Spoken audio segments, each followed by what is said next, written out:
Hi guys, welcome on our YouTube channel Simran's commerce hub. कैसे आप सभी? आई होप एंड विश की सभी कैंडिडेट्स बहुत अच्छे हैं। और एक काफ़ी अच्छा अपडेट जिसका वेट बहुत सारे कैंडिडेट्स को था, स्पेशली काफ़ी सालों से हम कह सकते हैं इस वैकेंसी का वेट था, तो फाइनली ये आ चुकी है। और हम बात कर रहे हैं यहाँ पर जूनियर अकाउंटेंट और टीआरए एग्जाम के बारे में। तो इस वीडियो में हम कंप्लीट डिस्कस करेंगे जो नोटिफिकेशन अभी राजस्थान कर्मचारी चयन बोर्ड ने जारी किया है। सो गाइस, चैनल पर जो भी कैंडिडेट्स नए हैं चैनल को सब्सक्राइब कर लीजिए ताकि जितने भी अपडेट्स हैं वो आपको क्विकली और ऑथेंटिक वे में मिलते रहें। साथ ही साथ अगर वीडियो पसंद आता है, यूजफुल लगता है तो लाइक और कमेंट करना ना भूलें। तो स्टार्ट करते हैं वीडियो। यहाँ पर हमें पद के बारे में तो पता ही था, कनिष्ठ लेखाकार के 4911 पद थे हमारे पास, ठीक है, गैर अनुसूचित क्षेत्र के लिए। और अनुसूचित क्षेत्र की बात करें तो 279 टोटल पद की हम बात करते हैं यहाँ पर। तो 5190 हमारे पास टोटल जो पोस्ट हैं। इसके अलावा टीआरए हमारे पास 170 है और टीएसपी एरिया के लिए 28 यानी कि 198। तो हम यहाँ पर बात कर लेते हैं कि कौन से कैंडिडेट इसमें अप्लाई कर सकते हैं, कब से अप्लाई कर सकते हैं। तो वीडियो के साथ टिल एंड तक जुड़े रहिएगा तो जितनी भी बातें हैं आपको क्लियर हो जाए और इधर उधर पूछना ना पड़े। इसकी पीडीएफ के लिए you may join me on Telegram channel और बाकी क्विक अपडेट्स के लिए you may join me on WhatsApp status and as well as on the Instagram, ठीक है। तो यहाँ पर हम बात करते हैं जो सामान्य निर्देश है, वहाँ पर क्लियर बोला गया है कि कैंडिडेट्स जिन्होंने सीईटी एग्जाम दिया था 2022, उसमें ऑब्वियसली बात है कि स्कोर कार्ड वगैरह है जो जारी कर दिए गए हैं। अब यहाँ पर विज्ञापित पदों के 15 गुना संबंधित वर्गवार में न्यूनतम कट ऑफ मार्क्स प्राप्त करने वाले अभ्यर्थी कनिष्ठ लेखाकार और तहसील राजस्व लेखाकार के पदों की परीक्षा में शामिल होने के लिए पात्र होंगे। यानी कि जो कैंडिडेट्स की डिमांड थी 40% वाली, वो यहाँ पर नहीं मानी गई है, 15 गुना को ही यहाँ पर एप्लीकेबल किया गया है। 15 गुना की बात करते हैं तो जब हम यहाँ पर बात कर रहे हैं 5190 पोस्ट की, तो अप्रॉक्स हम मान के चल सकते हैं कुछ 77,000 या 78,000 कैंडिडेट्स का यहाँ पर रोल नंबर जारी होगा, या फिर कट ऑफ जो भी है वो लोग जारी करेंगे। सेम फॉर तहसील राजस्व लेखाकार। अब ऑनलाइन आवेदन प्रक्रिया की हम बात कर लेते हैं। तो आवेदन प्रक्रिया जो है आपकी वो RSM-SSB के पोर्टल पर होगी, ठीक है, या फिर जो हमारा SSO ID है, ऑब्वियसली बात है हम लोग तो SSO ID से ही फॉर्म फिल करते हैं और वहाँ पर रिक्रूटमेंट पोर्टल पर जाकर आप कर सकते हैं। रिक्रूटमेंट पोर्टल का चयन करना होगा, इसके बाद अभ्यर्थी अप्लाई नाउ पर क्लिक करेंगे। बट यहाँ पर ये बात गाइस देखने वाली है, वो आप नोटिस कर लीजिए। यहाँ पर इन्होंने अभी तक ना कोई डेट नहीं दी है, इन्होंने केवल नोटिफिकेशन जारी किया है, बट फॉर्म कब से ओपन हो रहे हैं इसकी कोई डेट नहीं है। 15 गुना में किन कैंडिडेट्स को शामिल किया गया है उसकी भी कोई जानकारी नहीं है। तो देखने वाली बात यह है कि अभी 2 इन्फॉर्मेशन और आना बाकी है। 15 गुना अभ्यर्थियों की लिस्ट, अब चाहे वो पीडीएफ आती है रोल नंबर्स की, हमारे पास मोस्ट प्रोबेबली वही आएगी, इन्होंने इसमें मेंशन किया है, उसको हम यहाँ पर एक बार देख लेते हैं। तो यहाँ पर हम बात कर रहे थे कि फॉर्म कैसे फिल होगा। तो यहाँ पर है, यदि अभ्यर्थी OTR का एक बार ये पंजीयन शुल्क जमा नहीं किया है तो अभ्यर्थियों को सर्वप्रथम OTR करके अपनी कैटेगरी, दिव्यांगता की स्थिति जो भी है उनका वो अप्लाई करना होगा और एक बार क्या क्या करना होगा, पेमेंट करना होगा। उसके बाद OTR के समय भरी गई जो उनकी कैटेगरी वगैरह है, ऑप्शंस उसके अनुरूप ही भरने को मिलेंगे। आते हैं अभ्यर्थी OTR प्रक्रिया को सावधानी से भरें। जिन कैंडिडेट्स ने 1 टाइम रजिस्ट्रेशन नहीं किया है तो उनके लिए प्रक्रिया बताई गई है, जो लोग पहले कर चुके हैं उनको ये प्रक्रिया वापस नहीं करनी है। इस हेतु अभ्यर्थी सर्वप्रथम अपना CET की ऑनलाइन आवेदन पत्र क्रमांक दर्ज करना होगा, जो कि ऑलरेडी आपको SSO पर मिल जाएगा। और CET परीक्षा के ऑनलाइन आवेदन पत्र SSO ID के वेरीफाई हो जाने की स्थिति में आवेदन पत्र खुलेगा, क्योंकि ऑब्वियसली बात है कि 15 गुना में कौन लोग आएंगे, उनका डिसीजन कैसे होगा। तो यहाँ पर आपका जो CET का आपका आवेदन पत्र क्रमांक है ये उसको वैलिड करेंगे। इस भर्ती हेतु अभ्यर्थी का ऑनलाइन आवेदन पत्र, जिसमें उसके द्वारा CET के आवेदन में दर्ज की गई सूचनाएं श्रेणी प्रदर्शित होगा और अभ्यर्थी अपने ऑनलाइन आवेदन में अपने स्वयं के नाम, तो ये सब जो चीज़ें हैं गाइस, इसको आप डीपली नोटिफिकेशन को डाउनलोड करके पढ़ सकते हैं, जो कि टेलीग्राम पर अवेलेबल है। इसके अलावा हम बात करते हैं, एक बार पंजीयन शुल्क जमा करवाने हेतु अन्य किसी अन्य पोर्टल अथवा सुविधा का उपयोग नहीं करें, SSO पर करवाना है, उसी पर ध्यान रखें और अपनी इन्फॉर्मेशंस का गाइस ध्यान रखें। बच्चे छोटी छोटी मिस्टेक्स करते हैं और फिर फॉर्म एडिट होने के लिए रीओपन करने का वेट करते रहते हैं, तब तक उनको टेंशन रहती है, वो अलग है, ठीक है। तो यहाँ पर हम बात करते हैं और भी काफ़ी सारी, तो मेनली जो अगेन एंड अगेन वही बात है कि डेट इन्होंने नहीं बताई है, तो मोस्ट प्रोबेबली नेक्स्ट वीक तक डेट आ जाएगी कि कब से आपके फॉर्म्स स्टार्ट हो रहे हैं। इसी के साथ कट ऑफ भी हमारे पास बहुत जल्दी आ जाएगी, तो उसके बारे में हम डिस्कस करेंगे। और क्विक अपडेट्स के लिए तो आपको ऑब्वियसली बात है चैनल को सब्सक्राइब करना है, नोटिफिकेशन के लिए बेल आइकन प्रेस करना है ताकि आपको अपडेट जल्दी से जल्दी मिल जाए। आवेदक को ऑनलाइन आवेदन करने के बाद ऑनलाइन आवेदन पत्र क्रमांक आवश्यक रूप से प्राप्त होगा, और यदि आवेदन पत्र क्रमांक अंकित प्राप्त नहीं हुआ है तो इसका मतलब आपका जो है एप्लीकेशन वो स्वीकार्य नहीं हुआ है। इसके अलावा भी कुछ आपको हेल्प चाहिए तो हेल्पलाइन अवेलेबल है। इसके अलावा इन्होंने बताया कि आप लोग साइट से अपडेटेड रह सकते हैं। पंजीयन शुल्क की हम बात कर रहे हैं, जनरल कास्ट के लिए 600 है, ध्यान रखिएगा। अन्य राज्य के लोगों को भी यहाँ पर जो है वो जनरल कैटेगरी में ही माना जाएगा। इसके अलावा समस्त दिव्यांगजन हेतु 400 रुपीज़ है। इसके अलावा जो हमारे पास आर्थिक रूप से कमज़ोर वर्ग है, यानी कि जिनकी इनकम 2.5 लाख से कम है, और जो हमारी रिजर्व कैटेगरी है, उनके लिए भी 400 यहाँ पर शुल्क है। और इसके अलावा हम बात करते हैं जो स्पेशल नोट दिया गया है, तो राजस्थान राज्य से भिन्न अन्य राज्यों के जो रिजर्व कैटेगरी के कैंडिडेट्स हैं उनको भी क्या है, सामान्य वर्ग का अभ्यर्थी राजस्थान में माना जाएगा। फीस ऑब्वियसली बात है कि जमा होने के बाद कोई नहीं लौटाता, तो ये भी नहीं लौटाएंगे। और इसके अलावा अब हम बात करते हैं कि किस कैटेगरी में कितनी कितनी पोस्ट हमारे पास है। तो सामान्य कैटेगरी की हम बात करते हैं तो बिल्कुल जो जनरल सीट है 4,911 में से वो केवल 1242 है। सामान्य महिला की 355 सीट्स हैं, इसमें वीडियो की 141 है और परित्यक्तता में 35।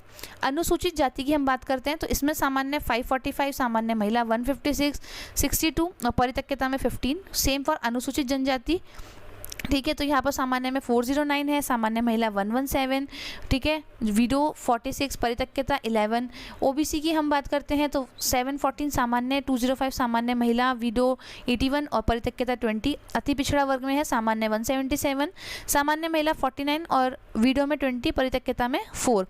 ईडब्ल्यूएस कैटेगरी की हम बात करते हैं यहाँ पर, तो ईडब्ल्यूएस कैटेगरी में है गाइज सामान्य के लिए 343 सीट्स और जनरल की सामान्य महिला की हम बात करें तो 99, वीडियो में 39 और परित्यक्तता में 9।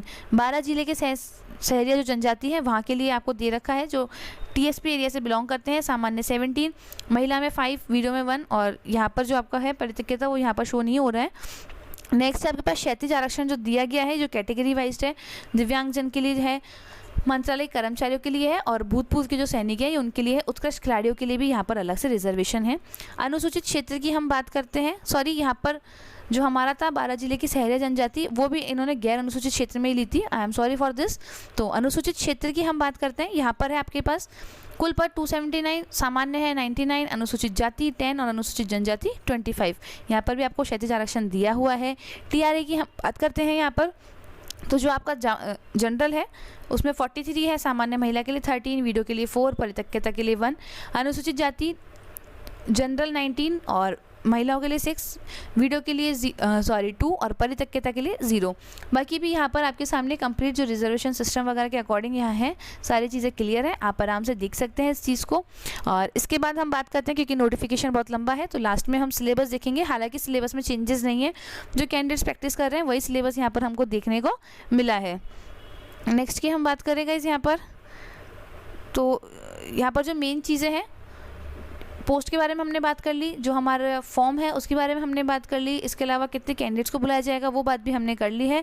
और अब हम अगर देखें तो ऐसा जो सारी बातें हैं वो कैंडिडेट्स को ऑलरेडी पता है कि कौन सा क्या, क्योंकि जितने भी कैंडिडेट्स हैं यहाँ पर उसमें से काफ़ी सारे वही कैंडिडेट्स हैं जो यहाँ पर राजस्थान में रूल्स रेगुलेशन फॉलो होते हैं, उससे अच्छी तरीके से वाकिफ़ हैं। फिर भी अगर आपको किसी भी प्रकार का गाइस कन्फ्यूज़न होता है तो आप मुझे कमेंट सेक्शन में पूछ सकते हैं, व्हाट्सएप पे पूछ सकते हैं, जिसका नंबर मैंने यहाँ पर अवेलेबल करवा दिया है। हालांकि मेरे डिस्क्रिप्शन में भी अवेलेबल है, बट मैं यहाँ भी बता देती हूँ ताकि अगर आपको कुछ प्रॉब्लम है तो आप वहाँ पर पूछ सकते हैं। साथ ही साथ चैनल पर जितनी भी राजस्थान गवर्नमेंट की वैकेंसीज होती हैं उनकी अपडेट, इसी के साथ अपकमिंग आरपीएससी असिस्टेंट प्रोफेसर, यानी कि देखा जाए तो ऑब्वियसली बात है जो हमेशा होता है, चुनावी साल है, भर्तियों की बाहर आएगी, संगणक है, जूनियर अकाउंटेंट है, आरपीएससी असिस्टेंट प्रोफेसर है, सेकेंड ग्रेड में जो भी पेपर रद्द हुआ है बच्चों को उसकी भी तैयारी करनी है। तो या तो बीच का पॉइंट ऐसा जा रहा था कि काफ़ी कुछ करने को था नहीं और एकदम से हमारे पास हम कह सकते हैं कि बीपर जो है की तरह यहाँ पर भी थोड़ा सा मौसम ऐसा हो गया कि सब कुछ आया जा रहा है, अब हमें करना क्या है। तो यहाँ पर आप अपना बैलेंस बनाएं। ऑब्वियसली बात है बहुत सारे कैंडिडेट्स ऐसे हैं जो इनमें से काफ़ी सारे जो भर्तियां हैं उनकी तैयारी कर रहे हैं और कुछ कैंडिडेट्स ऐसे हैं जो केवल स्पेसिफिक एक ही प्रिपरेशन कर रहे हैं।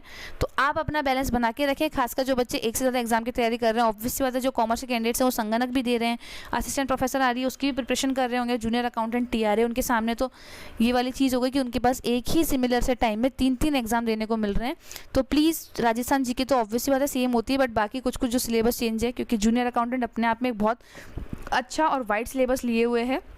यहाँ पर हम बात कर लेते हैं अप्लाई कौन कौन कर सकता है। तो अप्लाई करने के लिए देख लेते हैं गाइस, भारत में केंद्रीय या राज्य विधानमंडल के किसी अधिनियम द्वारा निगमित विश्वविद्यालयों में से किसी की या संसद के अधिनियम द्वारा स्थापित विश्वविद्यालय अनुदान आयोग की धारा 3 के अधीन विश्वविद्यालय के रूप में समझी जाने के लिए घोषित अन्य शैक्षिक संस्था की कोई भी डिग्री धारित की होना चाहिए, यानी कि BA, BCom, BSc, BTech whatever जो भी आपने किया है आप इसमें अप्लाई कर सकते हैं।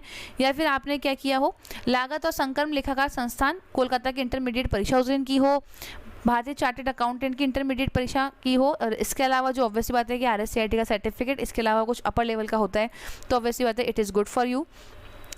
नेक्स्ट की हम बात करते हैं राष्ट्रीयता वगैरह, तो ठीक है, इसमें इतना ऐसा कुछ नहीं होता।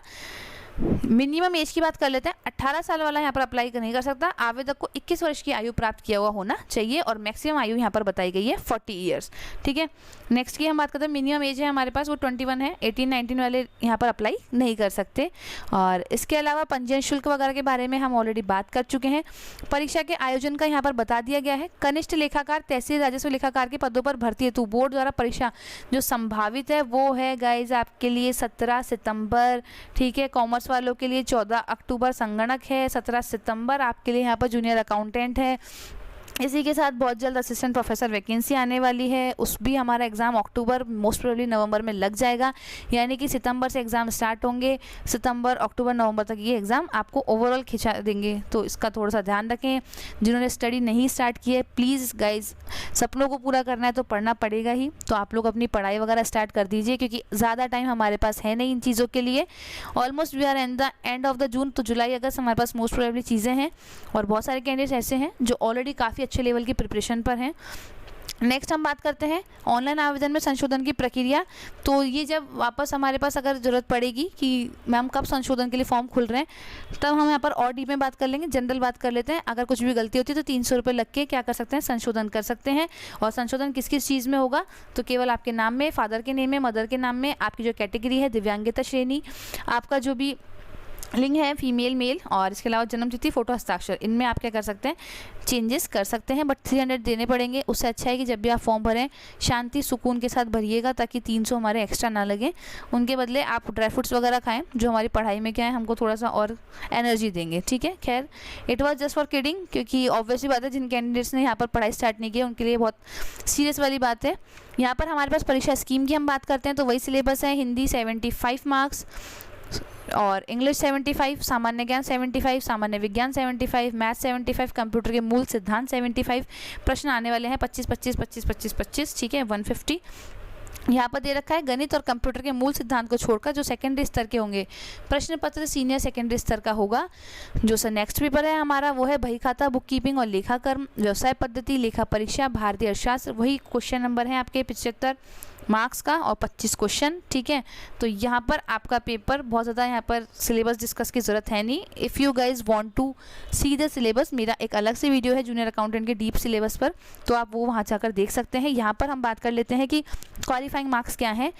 There will be a single stage examination, each of paper, both paper 1 and paper 2 will be of objective type. ठीक है, मैक्सिमम मार्क्स और नेगेटिव मार्किंग की हम बात करते हैं। The maximum marks of the paper 1 and paper 2 will be 45 each, यानी कि पेपर 1 भी 45 मार्क्स का होगा, पेपर 2 भी 450 मार्क्स का होगा, ये भी 450 मार्क्स का होगा, यानी कि हमारे पास 900 का पेपर होगा। For every correct answer 3 marks will be allowed, and for every incorrect answer 1 marks will be deduct, यानी कि 1/3 आपकी नेगेटिव मार्किंग है।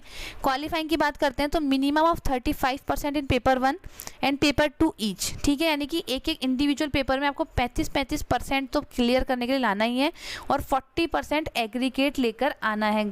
ठीक है, यानी कि अगर हम बात करते हैं तो हमारा 900 का गाइस पेपर होने वाला है, तो हमारे को 320 तो मिनिमम लेकर आने। हालांकि कट ऑफ तो अलग जाएगी, बट जो यहाँ पर इन्होंने मिनिमम के बारे में बात की है उसके बारे में हम यहाँ पर बात करें कि आपको मिनिमम कितने मार्क्स लेकर आने हैं, इतने मार्क्स तो लेकर ही आने हैं। और अगर हम इंडिविजुअल पेपर की बात करते हैं तो हमारे को क्या करना पड़ेगा, हमारे को इंडिविजुअल एक पेपर में लेकर आने पड़ेंगे 157.5। अदरवाइज़ अगर एक भी पेपर अनक्वालिफाई रहता है तो आपको क्या करेंगे वो लोग, सीधे सीधे बाहर कर देंगे। अगर हम यहाँ पर बात करते हैं तो दोनों पेपर के मिला के होते हैं 315, बट हमें 320 मार्क्स कम से कम लेकर आना है। रिलैक्सेशन है 5% का, केवल और केवल SC ST कैटेगरी को, OBC को भी नहीं है, EWS को भी नहीं है। कोई इंटरव्यू यहाँ पर होगा नहीं, there will be no viva walk. Syllabus की हम बात करते हैं तो जैसा मैंने आपको बताया डीप सिलेबस के लिए ऑलरेडी मेरा वीडियो है, तो आप उसको जाकर देख सकते हैं। फिर भी हम यहाँ पर एक जनरल सा ओवरव्यू ले लेते हैं, आप चाहें तो स्क्रीनशॉट ले लीजिए, और PDF के लिए आप मुझे टेलीग्राम पर ज्वाइन कर सकते हैं। जिन कैंडिडेट्स की प्रिपरेशन ऑलरेडी है, तो कुछ कैंडिडेट्स ऐसे हैं जिन्होंने 3-3, 4-4, 5-5 बार भी इवन सिलेबस कर लिया है, और कुछ कैंडिडेट्स ऐसे हैं जो अब स्टार्ट करेंगे, और कुछ कैंडिडेट्स ऐसे भी होंगे जो केवल सीटी का वेट कर रहे हैं कि पहले वो ये चेक करेंगे कि हमारा नंबर भी आया है या नहीं, तो वो उस अकॉर्डिंग प्रिपरेशन स्टार्ट करेंगे। हालांकि बहुत एक अच्छा मौका आप इसको कह सकते हैं, बहुत ही ब्रिलियंट मौका। उसका कारण है कि कंपटीशन जितना होना चाहिए था उतना नहीं होगा। ऑब्वियस सी बात है कि हमारे पास जितनी सीट्स है उसमें 77 और 78,000 के अकॉर्डिंग क्या करेंगे लोग, बंदे बिठाएंगे, कैंडिडेट्स को बिठाया जाएगा एग्ज़ाम में, और 100% ऑक्यूपेंसी ऑब्वियस सी बात है अभी तक ही किसी एग्ज़ाम में नहीं हुई। अगर इतने अच्छे लेवल का कोई एग्ज़ाम है तो वो तो अभी भी नहीं होगी। अगर हम मान के चलते हैं हमारे पास 68-68,000 में से 60,000 भी कैंडिडेट्स पेपर देते हैं, ठीक है, तो भी आपके पास काफ़ी अच्छे चांस हैं, बहुत ज़्यादा कंपटीशन नहीं है, कैंडिडेट्स स्टिल अच्छे से प्रिपेयर कर सकते हैं। जिन्होंने अपना गोल रखा है कि नहीं हमें जूनियर अकाउंटेंट निकालना है, वो तो ऑलरेडी प्रिपरेशन स्टार्ट कर चुके थे, बट उन कैंडिडेट्स के लिए भी हिदायत यही है कि अगर आपका नंबर, क्योंकि ऑब्वियसली बात है बहुत सारे जो कैंडिडेट्स होते हैं वो लक बाय चांस खेलने की कोशिश करते हैं, तो अगर सीटी में आपका आता है, अगर आप तरीके से तैयारी करेंगे तो यू मे बी क्लियर, क्योंकि हमारे पास आपको पता है रिजर्वेशन सिस्टम का बेनिफिट हमें मिल सकता है, या फिर लक अच्छा रहता है, बट लक भी जब भी काम करेगा जब आप स्टडीज़ करेंगे। सो जिन कैंडिडेट्स को हल्की सी उम्मीद है, अब बिना फॉर्म ओपन होने का वेट करें, आप अपनी स्टडीज स्टार्ट कर दीजिए, क्योंकि जूनियर अकाउंटेंट का जो सिलेबस है वो ऑब्वियस सी बात है कि इतने सारे सब्जेक्ट्स हमारे पास है, बहुत वाइड सिलेबस है, तो पढ़ाई तो हमें करनी पड़ेगी। आई होप एंड विश कि वीडियो यूज़फुल रहा होगा। नेक्स्ट में जितनी वैकेंसीज आएंगी हम उन सब की बात करेंगे, डीप में कन्वर्सेशन करेंगे।